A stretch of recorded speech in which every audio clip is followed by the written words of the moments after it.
வணக்கம். Doctor J Vignesh Shankar. நம்முடைய வாழ்க்கைய நம்ம தாங்க வடிவமைக்கிறோம். எப்படி தெரியுமா? நம்ம மனதில் இருக்கிற நம்பிக்கைகள், பிலீஃப் சிஸ்டம் தான் நம்ம எண்ணங்களை தீர்மானிக்குது. நம்ம எண்ணங்கள் தான் நம்ம உணர்வுகளை தீர்மானிக்குது. நம்ம வெளிப்படுத்துற உணர்வுகள் தான் நம்ம செயல்களை தீர்மானிக்குதுங்க.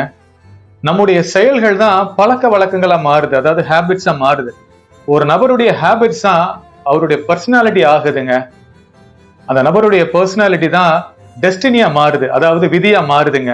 நம்ம ஆள் மனதுல என்ன மாதிரி நம்பிக்கைகள் இருக்கோ அதை தான் பிரபஞ்சம் பிரதிபலிக்குங்க. அப்போ உங்க ஆள் மனதுல என்ன மாதிரி நம்பிக்கைகள் இருக்கு அப்படிங்கறத கொஞ்சம் அனலைஸ் பண்ணி பாருங்க. இப்போ உதாரணத்துக்கு இந்த பொம்மைய பிரபஞ்சமா நீங்க நினைச்சுக்கோங்க.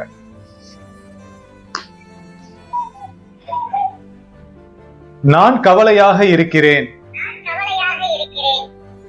உலகத்தில் நல்லவர்கள் இல்லை. உலகத்தில் கஷ்டம் மட்டும்தான் இருக்கிறது.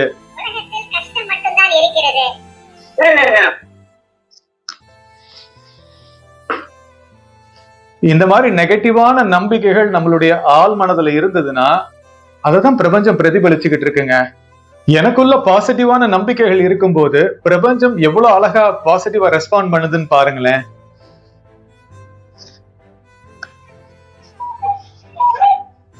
நான் மகிழ்ச்சியாக இருக்கிறேன். உலகம் அழகாக இருக்கிறது.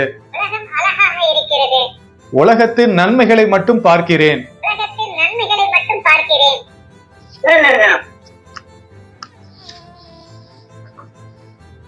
பிரபஞ்சத்துக்கிட்ட என்ன நீங்க கொடுக்கறீங்களோ அதை தான் நீங்க பெற்றுக்கொள்ள போறீங்க. இப்ப என்னுடைய கையில கொஞ்சம் மலர்கள் இருக்குங்க. இந்த மலர்கள் என்ன தெரியுமா பண்றேன்? நானு இப்படி மேல தூக்கி போடுறேன்.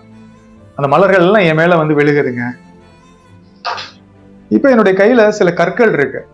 இந்த கற்களை நான் மேல தூக்கி போட்டேன்னு வைங்களேன், அது என் மேல வந்து விழுகும், எனக்கு அடிபடுங்க. இந்த மாதிரிதாங்க நம்ம ஆள் மனதுக்கும், அதாவது நம்ம ஆள் மனதில் இருக்கிற நம்பிக்கைகளுக்கும் பிரபஞ்சத்துக்கும் எப்பயுமே தொடர்பு இருந்துகிட்டே இருக்கு, ஒரு கம்யூனிகேஷன் இருந்துகிட்டே இருக்கு. நம்ம என்ன மாதிரி நம்பிக்கைகளை நம்மளுடைய ஆள் மனதில் நம்ம விதைச்சிருக்கோமோ அதை தான் பிரபஞ்சம் மிரர் பண்ணிக்கிட்டே இருக்கும். நம்ம ஆள் மனதில் இருக்கிற நம்பிக்கைகளுக்கு தகுந்த மாதிரி தான் சூழ்நிலைகளை பிரபஞ்சம் அனுமதிக்குங்க நம்ம வாழ்க்கையில.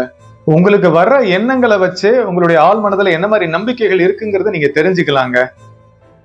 நெகட்டிவான நம்பிக்கைகள் அதிகமாக இருக்குங்கிறத நீங்க தெரிஞ்சுக்கிட்டீங்க அப்படின்னா அது எல்லாத்தையுமே பாசிட்டிவான நம்பிக்கைகளை மாத்துறதுக்கான முயற்சிகளை நீங்க எடுத்தீங்கனாலே உங்க வாழ்க்கை சூழ்நிலைகள்ல மாற்றங்களை உங்களால ஏற்படுத்த முடியும். உங்க வாழ்க்கையில பாசிட்டிவான நம்பிக்கைகளை உருவாக்குவதற்கு உங்களுக்கு ஒரு புரிதல் வேணுங்க. அது என்ன தெரியுமா? வாழ்க்கை நதி மாதிரி ஓடிக்கிட்டே இருக்குங்க, ஒரு இடத்துல எல்லாம் தேங்கி நிக்காது.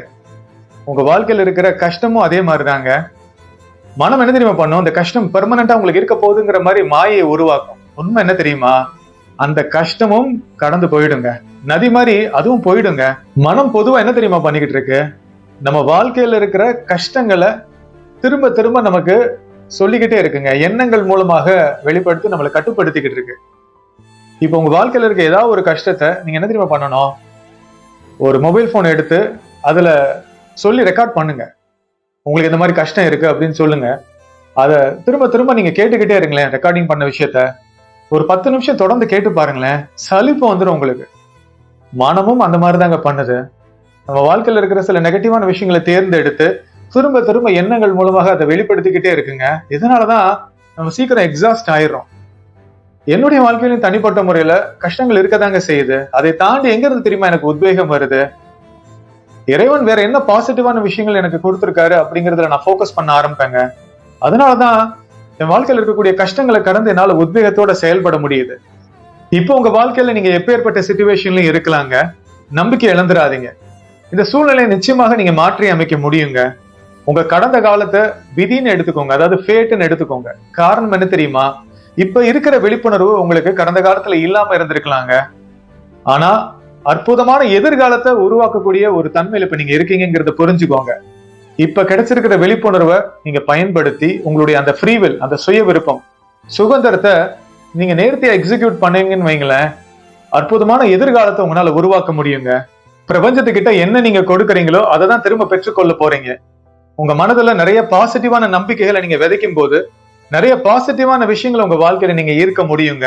உன் போராட்டம் முடிந்தது, நீ எதிர்பார்த்த நல்ல விஷயம் உடனடியாக நடக்கும் என்று இறைவன் கூறுகிறார்.